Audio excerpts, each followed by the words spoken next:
Atlanta, Georgia, the heart of the South, the pride of Dixie, the beautiful place where many people travel to start a new life.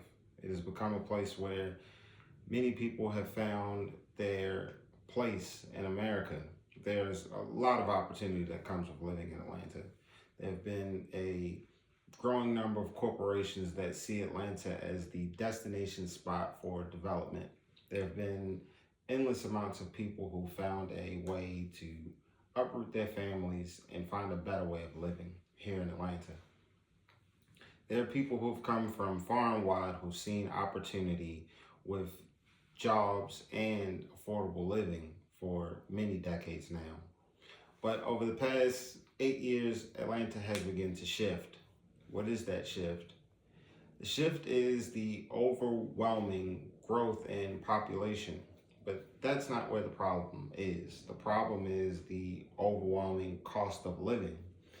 And that cost of living has been spearheaded by the saturation in the market due to corporations purchasing single family homes. The single family home, the staple of American living, where you could one day own a piece of something and live out your dream of home ownership. Well, in Atlanta, 30% of the homes that are available have been purchased by corporate entities. And most of these corporate entities own 2,000 plus homes. In fact, in Atlanta, about 9 of these entities own 50,000 properties. Georgia as a whole, many more.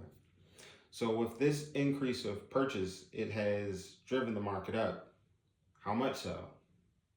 Well, when corporate entities have large sums of cash, they're able to buy properties at breakneck speed, while the individual is focused on saving, which could take years, if not decades, while the individual is battling between their debt to income ratio being fresh out of college. The corporation has instant access to it. And while the individual is focused on the 30 to 45 day approval process, the corporation is able to do it in a matter of days. Many of these corporations are willing to spend excessively over the asking price just to get in for a property that will bring them returns for 30 years plus. With that increase in purchasing power, many of the homes in the areas that they choose to buy has increased in the value of homes. Many of these homes do not equal to the value that they are suggested. So when the first time home buyer or the family that is just starting enters into that market, they're met at a extreme disadvantage. What makes Atlanta so different from the rest of the country? Corporations go in all the time and purchase homes. Well, not at the rate that Atlanta has witnessed. The country average is 1%. Corporations go in and they typically own about 1% of the available homes that are on the market. Unlike Atlanta, Atlanta has experienced about 4.4% of properties available being owned by corporations. That's just in lucky areas. There are areas and neighborhoods in Atlanta that have experienced 1 out of 8 homes being owned by corporations.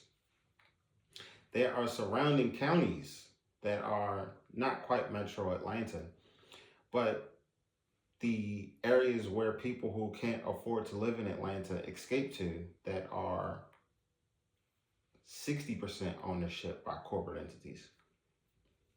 Now, with those numbers, you have to realize that Atlanta is the center focus or epicenter of corporate investment. How does this play out? Individuals who thought they were in the time frame to purchase a home are now put into a position of renting. The renting market has driven up prices from not just rental homes, but to traditional landlord style rental arrangements, whether it be apartments or condos or townhomes.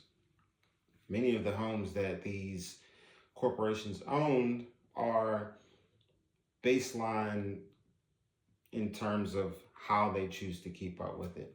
They are as is versus a rental home. A rental home versus a apartment or condo that gets fresh paint or new carpeting. Many of these corporate landlords are offering the homes as is.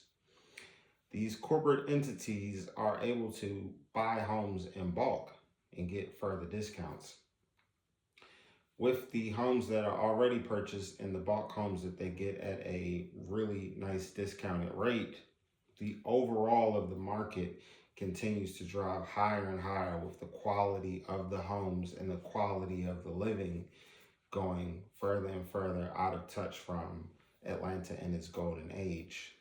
Presently, legislators are passing bills to make sure that there is a hard cap on corporate consumption in the housing market, many of which are limiting corporations to only be able to buy, in some instances, 500 homes at a time, and in other instances, 2,000 homes at a time. Corporations have found ways to go around these new caps on how many properties they can own. Corporations are now using aliases, partnering groups to now purchase even more homes.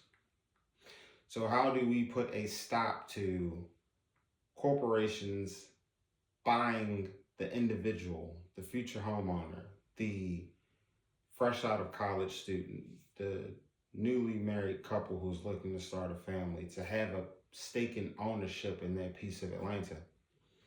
I would suggest taking away the privileges that individuals have from owning a home, like equity, like tax deductions from corporations.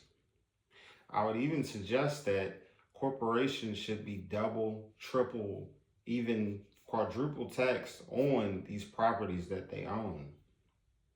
I suggest that if you are not in the space to purchase a home, but you are forced into the rental space again, to avoid these homes at all costs. If you weigh the pros and the cons at this moment outweigh any positive that renting a home has.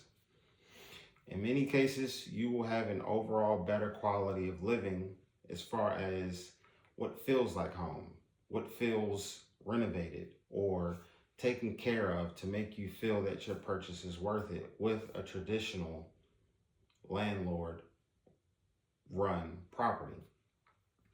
These tax hikes and avoiding these properties will, in the long term, force corporations to ease off, to potentially sell these properties or put these listings for sale and back on the market for individuals to buy. Now, Atlanta is unique in the sense that there's plenty of undeveloped land, room for corporations to go and purchase lots, acres, to develop property that is for that specific cause versus the route that we've been experiencing for the past 10 years. And that would turn the tide back in the favor of everyone's dream that we've had since we were younger. The American dream, the Atlanta dream of affordability with access to corporations, with access to job opportunity, with access to affordability that we've all dreamed of.